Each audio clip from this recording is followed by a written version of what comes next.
नहीं दिया गया है, हमें इसमें प्रूफ करना है। इसमें प्रूफ करने के लिए हमें क्या क्या दिया गया है, इन्फॉर्मेशन को पहले अच्छे से रीड करते हैं और एक एक स्टेप को बहुत ध्यान से देखेंगे और हम इसको प्रूफ करेंगे। तो देख रखा है इसमें कि in figure side Q R of triangle PQR is produced to a point S if the bisector of angle PQR and angle PRS meet at point T, then prove angle QTR half of angle QPR। हमें इसमें क्या दे रखा है बेटा, हमें ये दे रखा है कि जैसे कि ये एक ट्राइंगल है PQR, इसमें हम अगर QR लाइन को आगे की तरफ बढ़ाए हैं तो हमें एक पॉइंट S मिला है जिसमें QT जो है वो दो एंगल का आधा कर रहा है। किस किस एंगल को बाइसेक्ट कर रहा है? PQR को, यानी ये जो पूरा एंगल P बन रहा है उसको ये आधा कर रहा है कौन? QT। और इसी तरह से RT जो है वो आधा कर रहा है इस पूरे एंगल को, एंगल R को। तो हमें प्रूफ करना है कि एंगल जो T जो है वो एंगल P का आधा होगा।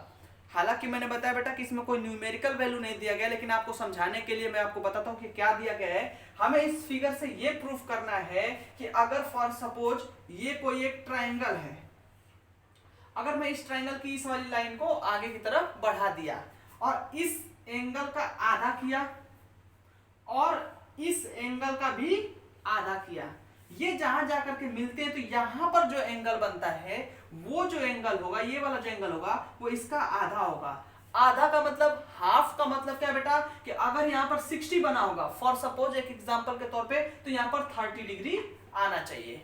यही हमको प्रूफ करना है कि अगर किसी ट्राइंगल के दो एंगल का हम बाइसेक्टर कर देते हैं और वो जिस पॉइंट पे मिलता है तो वहां का जो एंगल होगा वो हाफ होगा इस ट्राइंगल के इस वाले एंगल के। तो हमें प्रूफ करना है कि एंगल T जो है वो हाफ है एंगल P के। चलिए हम स्टार्ट करते हैं बेटा इसको स्टार्ट करने से पहले बेटा हम इस चीज को बड़ा ध्यान से एक चीज को देखेंगे। एक प्रॉपर्टी थी क्लास 8th में आप लोग पढ़ के आए हैं कि अगर ये कोई एक ट्राइंगल है और इस ट्राइंगल की एक किसी साइड को एक्सटेंड कर दिया गया, आगे की तरफ बढ़ा दिया गया है, जैसे फॉर एग्जांपल इसी में देखते हैं कि PQR, ये ट्राइंगल बना था PQR, हमने QR को आगे की तरफ बढ़ाया तो ये यहाँ पर S पर मिला। तो यहाँ पर देख रहे हैं कि एक एंगल ये और इस एंगल का सम, यानी इस एंगल और इस एंगल का एक ही साइड को बने हुए दो एंगल का सम उनके अपोजिट एंगल के एक्सटीरियर एंगल के इक्वल होता है। आई मीन अगर इस साइड पर बना हुआ ये वाला एंगल का इन दोनों एंगल का सम इस वाले एंगल के सम के क्या होगा? इक्वल होगा। आगे बात समझ में? तो इस तरह से हम इसको प्रूफ करेंगे, यानी इसमें क्या है, एंगल P जो होगा, P और Q का सम जो होगा वो इसके इक्वल होता है और इस प्रॉपर्टी का नाम है एक्सटीरियर एंगल प्रॉपर्टीज। अब जरा ध्यान से देखते हैं बेटा, इसी तरह से हम सबसे पहले कौन सा ट्राइंगल ले लें? एक ट्राइंगल ले लेते हैं TQR, इसमें से QR को एक्सटेंड किया गया, RS बड़ा है, तो इसमें देख रहे हैं कि बेटा इस वाले ट्राइंगल के लिए यही तो सिर्फ एक्सटीरियर एंगल है, ये वाला क्या है? एक्सटीरियर एंगल है। तो ये वाला जो एंगल होगा वो इस एंगल और इस एंगल के सम के क्या होगा? इक्वल होगा। तो हम लोग ले लेते हैं यहाँ पर सॉल्यूशन में क्या लिखेंगे, हम यहाँ पर देख रहे हैं कि angle QTR plus angle TQR is equals TRS। इसको हम लोग कर देते हैं इक्वेशन फर्स्ट। सॉल्यूशन बहुत ही इजी है, 1 मिनट भी नहीं लगेगा बेटा। फिर इसी तरह समझ लेते हैं PQR में इस एंगल में, अब जरा ध्यान से देखिएगा कि angle QPR plus angle PQR is equal, इन दोनों का सम कितना होगा? इस तीसरे इस पूरे एंगल के इक्वल होगा, यानी इस ट्रायंगल में अगर हम बात करें इसका और इसका सम इस पूरे के इक्वल होगा, तो इसका सम कितना हो जाएगा? PRS। देखो बेटा हमें पहुंचना यहां पर है तो हम थोड़ा सा कुछ लॉजिक लगाएंगे।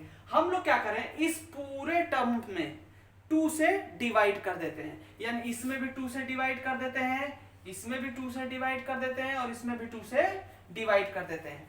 अगर हम इन दो सबको 2 से डिवाइड कर दें, इसका मतलब कि एंगल P का भी हाफ हो गया, एंगल Q का भी हाफ हो गया, एंगल R का भी हाफ हो गया।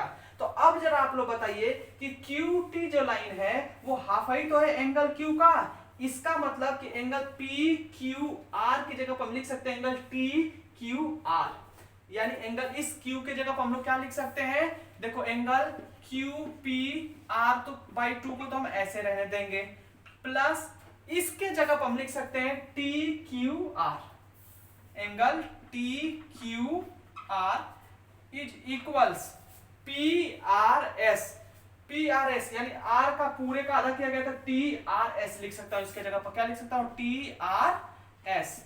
इसको कर दूंगा इक्वेशन सेकेंड। जरा इक्वेशन फर्स्ट और सेकेंड को ध्यान से देखेंगे तो क्या देख रहे हैं कि इसका RHS इक्वल, इसका मतलब LHS भी क्या होंगे, इक्वल होंगे। तो हम यहां पर लिख सकते हैं फ्रॉम 1 and 2, 1 and 2 से करेंगे तो क्या हो जाएगा, angle QTR plus angle TQR is equals, इसको उतार देंगे QPR by 2 plus angle TQR। देख रहे हैं TQR इधर भी है, TQR इधर भी, ये दोनों क्या हो जाएंगे, कैंसल हो जाएंगे, और angle QTR is equals 1/2 in bracket QPR, QTR, हाँ QPR, यही हमें क्या करना था, प्रूफ करना था। ये हो गया हमारा आंसर।